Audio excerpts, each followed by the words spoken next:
Hello friends.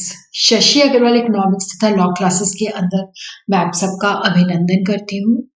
आज का जो हमारा सब्जेक्ट है इंट्रोडक्टरी मैक्रो इकोनॉमिक्स, प्रारंभिक समष्टि अर्थशास्त्र, जिसके अंदर हमारा टॉपिक चल रहा था सरकारी बजट तथा अर्थव्यवस्था, जिसके दो पार्ट हम कवर कर चुके हैं। तो यहाँ पे हम जो इस चैप्टर के अंदर रह गया था उसको थर्ड पार्ट के अंदर कवर करेंगे और इसी के साथ ही हमारा चैप्टर भी खत्म हो जाएगा।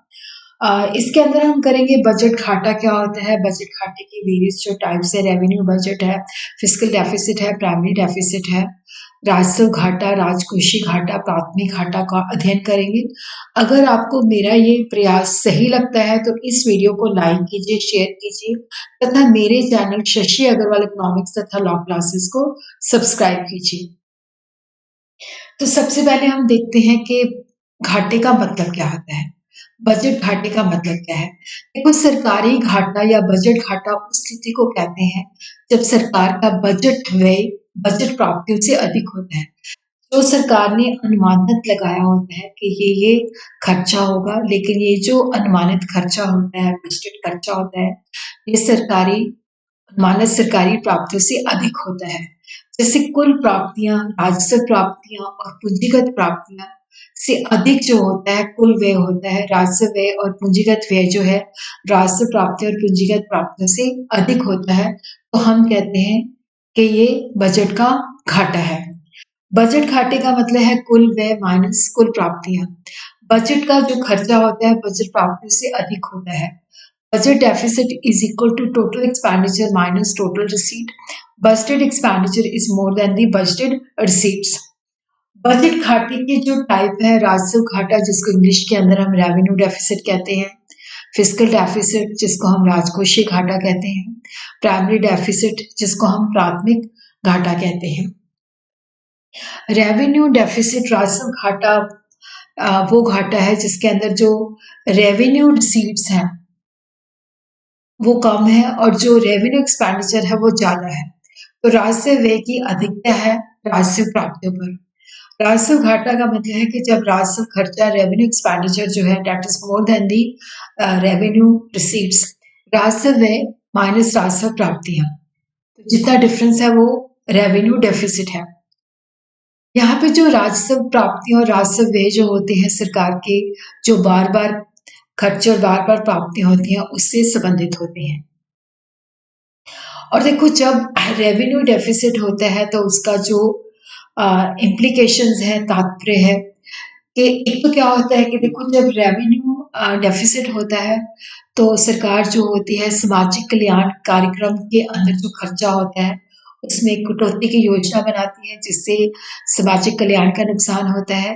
या रेवेन्यू डेफिसिट को पूरा करने के लिए सरकार जो है उधार लेके धन जुटाती है जिससे देनदारियों में वृद्धि होती है, या संपत्तियों को बेचकर धन जुटाती है जिसके लिए सरकार को डिसइन्वेस्टमेंट के लिए एफर्ट्स मतलब करना पड़ता है।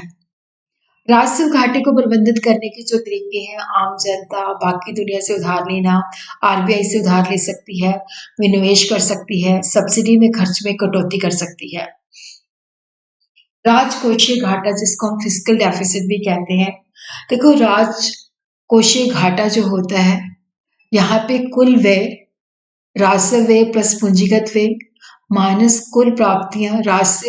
देखो, यहाँ पे जो राजकोषीय घाटा होता है कुल व्यय कुल प्राप्तियां, लेकिन आधार के अलावा जो होता है, क्योंकि फिस्कल डेफिसिट से हम ये अनुमान लगाते हैं कि सरकार को कितने उधार की आवश्यकता है। तो राजकोषीय घाटा सरकार द्वारा कुल उधारी का अनुमान है। इसके अंदर जो कुल खर्चा है जिसके अंदर राजस्व व्यय पूंजीगत व्यय दोनों शामिल होते हैं, कुल प्राप्तियां राजस्व पूंजी पूंजी जिसका आधार के अलावा, मतलब यहाँ पे राजकोषीय घाटा जो होता है जिसके अंदर सरकार ये एस्टिमेशन लगाती है कि उसको कुल आधार कितना चाहिए, उधार कितना लेना पड़ेगा। इसको हम सकल राजकोषीय घाटे का मतलब होता है आरबीआई से उधार ही लेना, मतलब जब इस घाटे को पूरा करने के लिए वो आरबीआई से उधार ले सकती है, विदेशों से उधार ले सकती है, घर पर शुद्ध उधारी कर सकती है। अधिक राजकोषीय घाटे का मतलब है कि सरकार द्वारा ज्यादा उधार लेना। देखो, जब आरबीआई से उधार लेती है तो अर्थव्यवस्था में मुद्रा की पूर्ति बढ़ जाती है और मुद्रास्फीति का चक्कर जो होता है या जाल जो होता है वो शुरू हो जाता है। मुद्रा पूर्ति में वृद्धि होने से क्या होता है कि चीज़ों की डिमांड बढ़ जाती है, जिससे सामान्य मूल्य स्तर में वृद्धि होती है। आरबीआई से उधार माल लेने से मूल्य पूर्ति में वृद्धि होती है, जिससे कीमतों में वृद्धि होती है और मुद्रास्फीति का जो चक्र है वो शुरू हो जाता है। उसी तरह राष्ट्रीय ऋण, क्योंकि जब नेशनल डेट लेती है तो जीडीपी की ग्रोथ के अंदर ये रुकावट डालता है, क्योंकि जब राष्ट्रीय आय होती है तो उसका एक महत्वपूर्ण प्रतिशत जो होता है पिछले जो लोन लिया होता है उसका भुगतान करने के लिए उपयोग किया जाता है।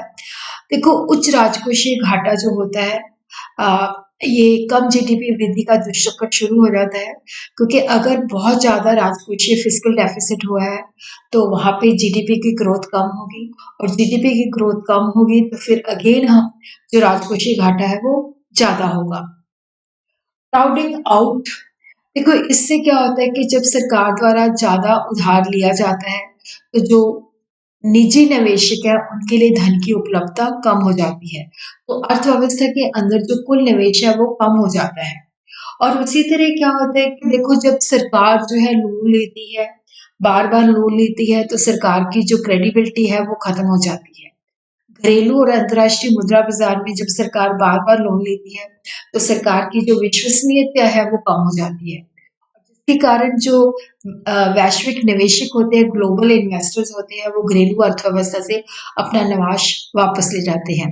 जो उच्च राज्य को घोषीय घोटा होता है, ये बताता है कि वित्तीय अनुशासनहीनता है।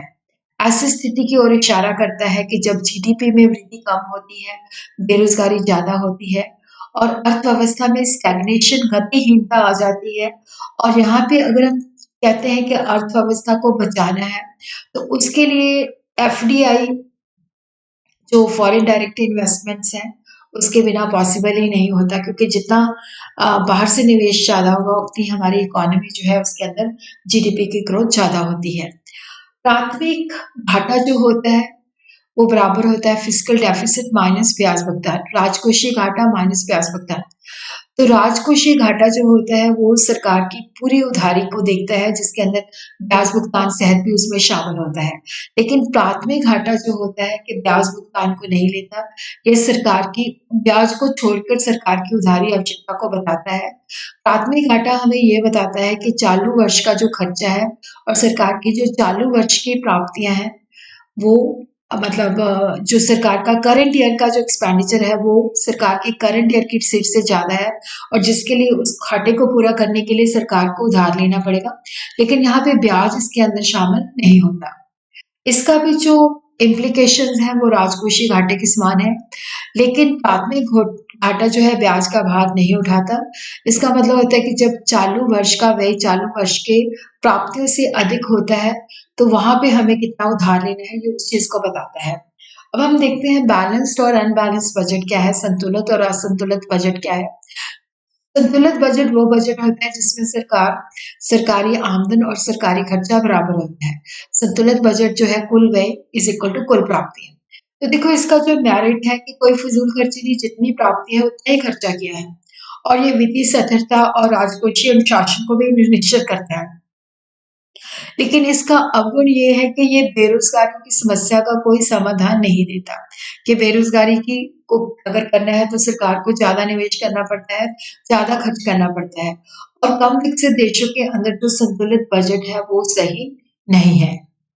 असंतुलित बजट वो होता है जहाँ पे सरकार की प्राप्ति और व्यय बराबर नहीं होते। इसमें 2 तरह की सिचुएशन हो सकती है, सरप्लस बजट, बचत का बजट या घाटे का बजट हो सकता है। तो पहले हम बचत बजट देखते हैं। ये एक ऐसा बजट है जिसमें सरकारी प्राप्तियाँ सरकारी व्यय से अधिक होती हैं। अनुमानित सरकारी प्राप्तियाँ मोर देन अनुमानित सरकारी व्यय। तो ये इसके गुण है कि ये तब सही होता है जब अर्थव्यवस्था में मांग की अधिकता होती है, जिसके कारण इन्फ्लेशन होती है, मुद्रास्फीति होती है। तो मुद्रास्फीति के लिए सरप्लस का बजट सही रहता है। ये एग्रीगेट डिमांड के स्तर को कम करके मुद्रास्फीति के अंतराल को कम करता है।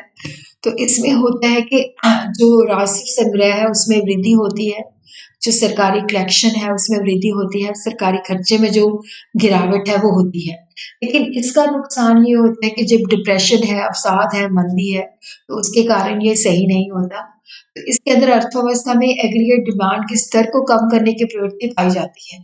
तो ये डिप्रेशन और अवसाद या मंदी के दौरान सही नहीं है और ये बेरोज़गारी का कारण बनता है क्योंकि यहाँ पे संतुलन जो होता है निम्न स्तर पे होता है। घाटे का बजट घाटे का बजट वो बजट होता है जहाँ पे अनुमानित सरकारी खर्चा जो है सरकारी प्राप्तियों से ज़्यादा होता है। तो केन्स ने भी कहा कि जब मंदी की स्थिति होती है तो एक महत्वपूर्ण साधन है जो घाटे का बजट है। घाटे के बजट को 2 तरीकों से एग्रीगेट डिमांड के स्तर को बढ़ाया जा सकता है।